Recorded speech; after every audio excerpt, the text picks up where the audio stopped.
Good morning. We are extremely pleased that you are here. It is good to come together for the purpose of co-creating. Do you agree? Yes. You're knowing what you are wanting? Are you enjoying the expansion of your personal desire? That's a good thing. Because if you are enjoying your own desire, that means that your beliefs are somewhere in the vicinity of them. When you think a thought and hold it as your point of focus for as little as 17 seconds, another thought like it joins it. Law of attraction brings that thought to you. And while the law of attraction is working in the background at what you might consider to be an unconscious level, as you focus upon things and focus upon them longer, eventually you think a thought often enough and long enough that it becomes a dominant thought within you, and that's what your beliefs are. And your beliefs equal your point of attraction, because what you're thinking is causing you to emit a vibrational signal that law of attraction is answering with things like it. And so it's easy to understand how beliefs get so rooted within you. Some of the beliefs that you hold are very beneficial to you, some not so much. But it's easy to understand how beliefs would become so rooted, because when you think something long enough that it's a pattern or a habit of thought, then things begin to actualize around it. They begin to demonstrate around it. So what you believe happens, and then you believe it more. As you listen to other people talking about what they believe, and you see them demonstrate it, then you believe it more. If you want something that you see no way of it ever coming about, those desires don't feel so good, do they? That feeling of doubt or insecurity is unpleasant. And that's what happens when you have contradictory thought going on within you. I want this, but it can never be. Painful and untrue. Painful because it's untrue. Esther argued with us in the early days of our interaction. She would say, Abraham, it's true. That's a true thing. So don't you think, I've been trained, she said, to be objective, to weigh the pros and the cons and the pluses and the minuses, to be balanced in all things, to give my attention, to be objective. It's a true thing. So shouldn't I at least acknowledge this true thing? And we said, anything you acknowledge, anything that you focus on, you are practicing a vibration. You are practicing yourself into a pattern of belief. And that pattern of belief, therefore, equals your point of attraction, and therefore becomes what you are demonstrating or manifesting in your life experience. And therefore, if we were standing in your physical shoes, we said to Esther a lot, and we're saying it to you, we would focus upon those things that we want to manifest. We would focus upon those experiences that we want to replicate. Anything that you want plenty of in your life experience, give your attention to it. And the things that you do not want to perpetuate in your life experience, or even upon mass consciousness in general, withdraw your attention from unwanted things. Because you have the ability, because of who you are, and because of your power of focus, and because of the laws of the universe, you have the ability to focus anything that you desire into reality. You can't create for others, but you can create anything. You can be or do or have anything that you define as something that you want, as long as your own thought does not contradict it. And that's a really interesting thing, because sometimes you want things that you just don't believe. Sometimes you believe things that you don't want. But the most important factor is, what is your belief? Because your belief is your most practiced thought. But now here's a very interesting thing. There's no such thing as no in a universe that is based upon attraction. This is an inclusion-based universe, which means the things that you look at, that you want, that you say yes to, you include them in your vibration. They become part of your attraction. But those things that you don't want, that you shout no at, you also include in your vibration, because the universe is not differentiating between the word yes and no. It is only differentiating between your attention to it or your not attention to it. You see what we're getting at? So you can shout no all day long at things you do not want, and they come to you stronger and stronger and stronger because of your attention to them. Isn't that a good thing to know? So what do you do? What do you do if you don't want that thing? I don't want that thing. I'm not going to think about that thing that I don't want anymore. That thing over there. I'm not going to think about that anymore. I'm not going to think about that anymore. I'm not going to think about it. I'm not going to think about it. I'm thinking about it. I don't want to think about that thing. I don't want to think about it. I don't want to think about it. So what you have to do is think about something else. You think about other things. You just gradually, and it takes a little bit of time, it's gradual, shift your attention more and more to things wanted, and therefore not so much on things not wanted. But it's not an instant transformation. It's a general, gentle transformation. And it's helpful to understand what makes it easier and what makes it more difficult.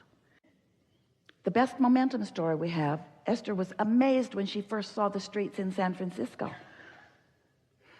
Didn't seem possible that people would want to drive up or down them. They were. There they were. Imagine putting your car at the top of one of those hills, taking it out of gear, taking the parking brake off, and just for fun, just to see if the physics of this universe are still in place, you decide to just bump your car a little bit from behind, just to see what might happen. Well, it starts to move, but you come to your senses right away because you've been around here long enough to know about gravity and inertia. So you step right out in front of your car and it bumps up against you and the momentum stops, and it was easy to stop because it was very slight anyway. But you wouldn't want to be at the bottom of that hill stopping that momentum. So law of attraction is the same. The more time or attention that you've given to a subject, the more momentum it has, and you are not going to stop that momentum all at once. But it is important to know that while you sleep, the momentum of your thought does stop. While you are asleep, you are not encouraging the momentum. It gives you a sort of reprieve from unwanted momentum. And when you awaken, you have the ability to begin it in the direction of things wanted. That's just a little tip from the universe. That's just a little fact that may help you if there are thoughts that you would like to begin thinking in a new way. Don't do it at the end of the day after something has gone wrong that has your attention. In other words, when you're really upset about something, that's not the time to deal with it, because dealing with something that you are upset with only increases the momentum of it. It gives it more sticking power. So here are the laws of the universe simply explained, so that you can understand how it is that things are coming to you or to others because of your attention. So when you give your attention to something and you're thinking about it in very general terms, in that general attention to it, there is less momentum. The more you think about it, the faster the momentum. So when you've given your attention to something, your undivided attention to something, and you've given your attention longer and longer, law of attraction just fills in more and more details for you. And the more detailed a subject becomes, then the stronger your point of attraction is. The more general you are, the less. And so when we talk about law of attraction, we have to use the word or put the word momentum into the equation, because if you understand that law of attraction and momentum go together, then sorting this out will be a very easy thing for you. So there are two things you can do to slow momentum, many more than that really, but two things that really work well. One is go to sleep. That stops momentum. Don't sleep all day, just occasionally. And the other is you can meditate. When you meditate, you quiet your mind. When you quiet your mind, you stop thought. When you stop thought, you stop momentum.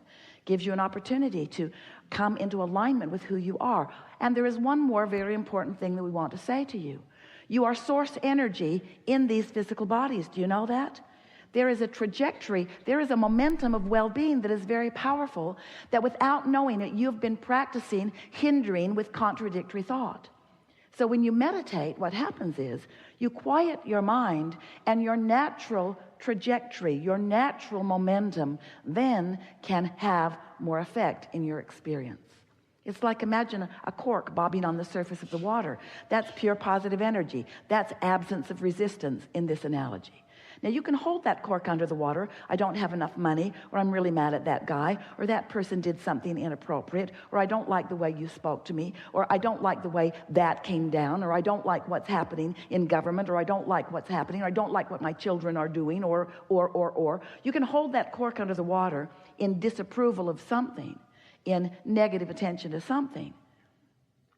But when you are distracted from that subject, like in slumber or meditation or appreciation, you let go of the cork and it bobs right back to the surface where you naturally belong.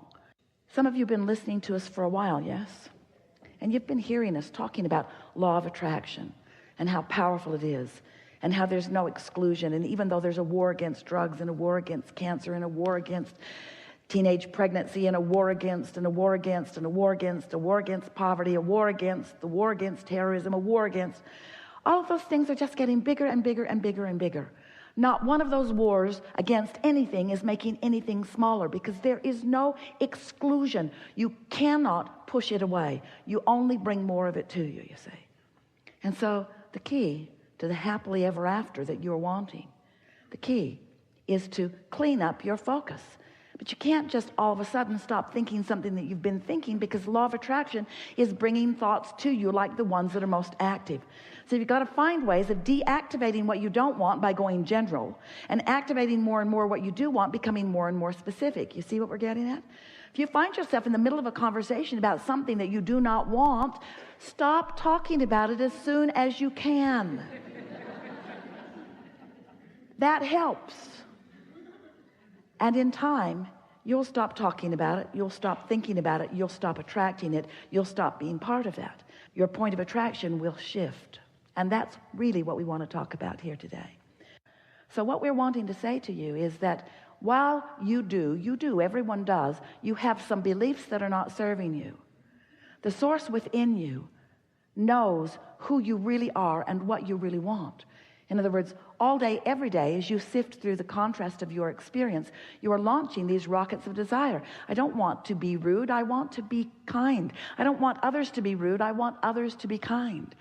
I don't want to not have enough of this. I want to live in prosperity of health and dollars and so forth. So as you've been launching these rockets of desire, these vibrations have emanated from you and have added to this vortex of creation that you were when you were born, that pure positive energy, all-knowing, powerful, worthy being that you are.